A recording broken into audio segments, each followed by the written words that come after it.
What is going on, everybody? My name is Kneeckoh, and welcome back to another Pokemon Scarlet Violet VGC 2023 video. Today, I am sick. That's why there's no face cam. I am absolutely miserable. I don't know if it's a head cold or what it is, but I started feeling like crap yesterday, and today I just feel even worse. You can probably tell by my voice, I'm just super congested, and it's not fun. That's why there's no camera. Normally, you know, I'd look something like this. But like, let me turn my lights on and you can just kind of get a look at me here. Like I am bundled up, and I don't feel very good. But I gotta make videos, and I want to talk today about Talonflame. Now I'm doing a video like this because I wanted to do something shorter, and doing a longer form video like VGC Climb or something like that on ladder, it just sounds miserable right now. So I want to do something a little shorter. I want to talk about Talonflame because Talonflame is a Pokemon that I think we're actually going to see quite a bit more use with in Series 2 because of the Tailwind setters that have kind of shifted in the meta currently. So I have us on the Orlando results. Obviously Wolfglick won with Parashung. That was super cool. Congrats to him. But just taking a look at some of the Tailwind starters, and also I forgot to mention, if you're new, subscribe. We're trying to hit 5,000 subs by July. Appreciated. Also leave a comment what's your favorite Tailwind setter in Series 2. But looking at this, you can see that there's been a shift dramatically in the number of Tailwind setters.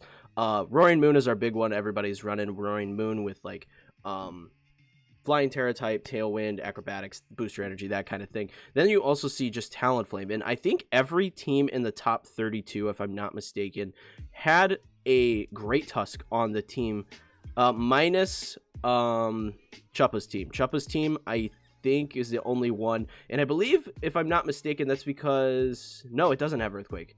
Okay, so Chuppa's team didn't have Earthquake, but the main reason people are running Talonflame with like Great Tusk right now is like Earthquake shenanigans, right? So now looking back at like Series 1 stuff, we still had a fair amount of Talonflame usage, especially in like the top 32 of the San Diego regionals. But there were a lot of other options available, you know, like Salamence was getting some use. We had Pelipper's everywhere. We had Hydreigons. We had even some Dragonites were running Tailwind, right? Murkrow, I don't know if Murkrow was, there's a couple Murkrow. I was going to say, surely Murkrow in Series 1 was in the top 32 at San Diego. But there was just a lot of options that people were using right now. Well, in Series 1, and I think that this is shifting quite a bit, and you're going to see a lot more Talonflame usage because of its ability Gale Wings. So this is a set similar to what a lot of people are working with currently. Covert Cloak's great. You avoid Iron Hand's Fake Out. You can still set your Tailwind, do all that fun stuff, right? This Pokemon's very naturally speedy, and you're able to set up Tailwind, and if there's no Fake Out pressure, you can just use Gale Wings to set it immediately. It's basically Prankster Tailwind without Prankster, as long as you take no damage, right? So it's just a really, really solid option for getting Tailwinds up, especially like I was mentioning. The main Tailwind setters that you're seeing right now are things like Roaring Moon with Booster Energy and Tailwind. Murkrow's still seeing some usage, just not as much. It's very niche. It's more like I think it's in like the 10% usage rate, just because these two seem to be pairing so much better with what's good in the format, and this thing just gets like bodied by Fluttermane and just a bunch of other even like just silly stuff like Iron Hands even rocks this thing now. Like there's so many Pokemon that just remove this, and all you're doing with it is like Tailwind, Haze, and Foul Play. It just isn't getting as much value for what's popular in the meta right now. So these two have kind of been what's picking up, and people are still occasionally, you know, like Dragonite can use Tailwind. I've even seen some Volcarona Tailwind, but like these two are the fast Tailwind setters that are just dominant. And I think this is a great option, just depending on the team. And this is also like, these are going to be the top two. Now I want to talk about Talonflame specifically because, like I said, this is like a really, really good pick right now. And as you saw, all but one team in the top 32 at Orlando had this with a Great Tusk.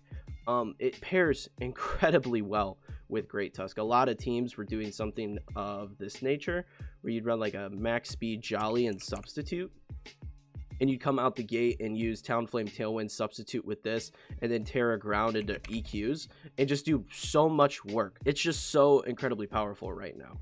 Plus being that this thing has like Brave Bird, and if you don't get hit, you're able to go into stuff like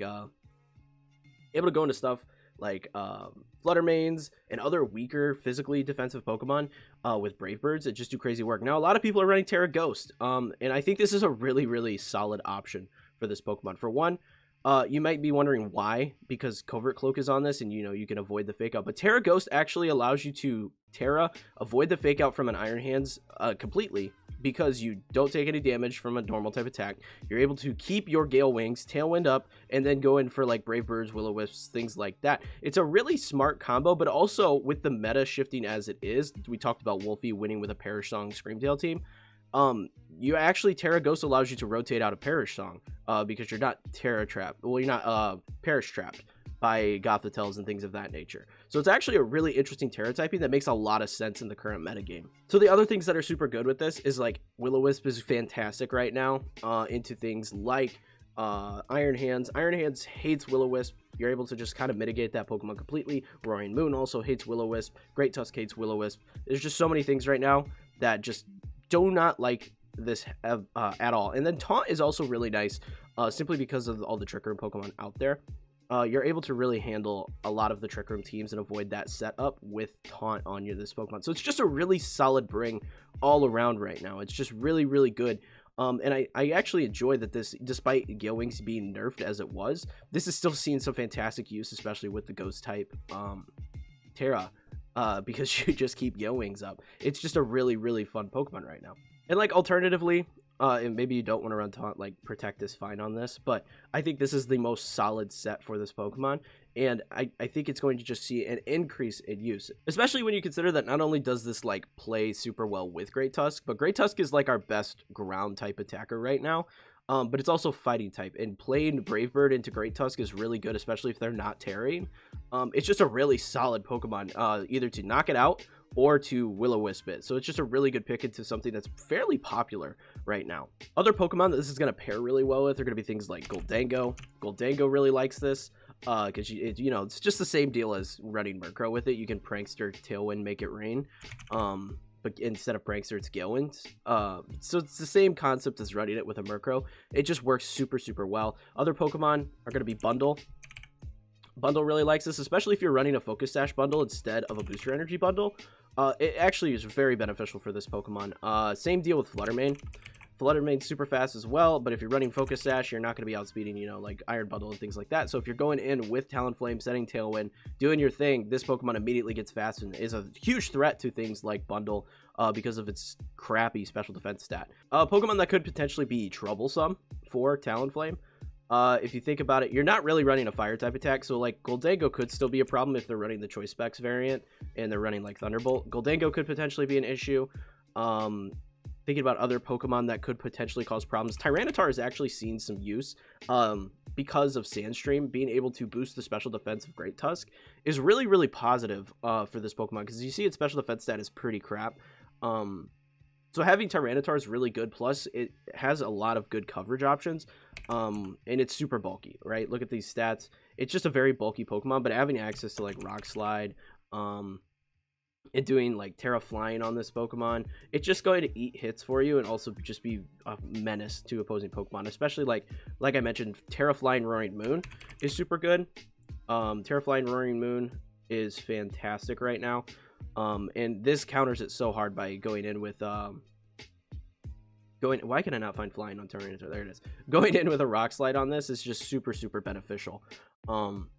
So yeah, it's just a really positive Pokemon that Talonflame really doesn't like. Now, another Pokemon you might be concerned about, but you really don't need to be, is Garganacl.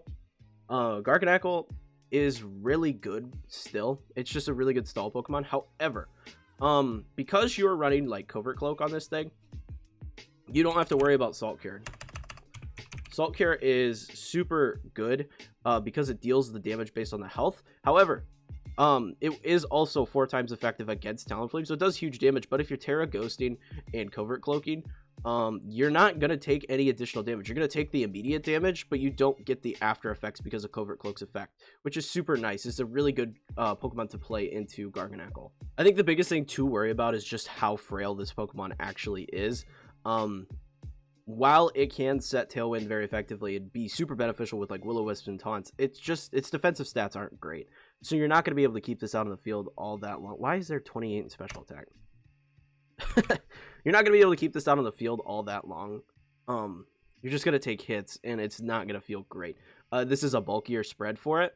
But ultimately, this isn't going to be out that long, and you need to try to maximize your use with it while it's available with Tailwind, Will-O-Wisp. You know, going in with Brave Bird is going to make you even weaker, but the stab on this is just so good without having a ton of attack investment that it's worth running that. Plus, if you don't take any damage, Gale Wings is going to allow you to attack first with this. So that is it for this video, guys. I hope you found it entertaining and helpful. Again, I apologize if I was kind of all over the place. I have like sick brain where like my thoughts are kind of scrambled. I gotta pause and redirect myself and figure out where I'm at. But if at any point you found the video entertaining and helpful, please leave a like and subscribe for more videos like this in the future. Check out the Discord where people over there playing Pokemon all the time.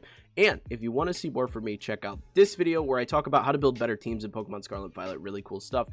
And then also check out this other video where I talk about my Roaring Moon team that originally I was thinking about taking to Fort Wayne Regionals, but it just wasn't what I wanted it to be. But the team is still so fun, and I highly recommend checking it out. But until next time, peace.